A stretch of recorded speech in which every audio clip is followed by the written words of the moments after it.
રાજ્ય સરકારે લીધો મહત્વનો નિર્ણય। 11મી ઓગસ્ટથી તમામ તટવર્તી બંદરો પર માછીમારી કરતા બોટ માટે ડીઝલ વિતરણ શરૂ કરી દેવામાં આવ્યું।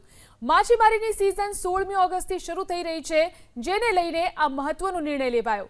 હવે સિઝનના પહેલા જ દિવસે બોટો દરિયાની અંદર ઉતરી શકશે।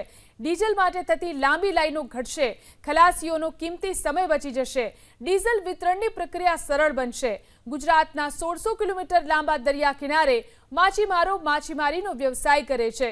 પોરબંદર, વેરાવળ, માંગરોળ, ઓખા સહિતના મુખ્ય બંદરના માછીમારોમાં આ નિર્ણયથી ઉત્સાહની લહેર ફરી વળી છે। અમે સરકારમાં રજૂઆત કરી હતી કે અમને ડીઝલ અઠવાડિયા પહેલાં મેં 5-7 દિવસ પહેલાં વિતરણ કરે, તો જેથી અમે અમારી બોટમાં સબસિડીવાળું ડીઝલ લઈ શકીએ અને અમારી બોટ વહેલી કમ્પ્લીટ કરીને ટાઈમસર અમે ફિશિંગમાં જઈ શકીએ। સરકારશ્રીમાંથી અમારો એ માંગણી મંજૂર કરીને 11 તારીખથી ડીઝલ વિતરણનો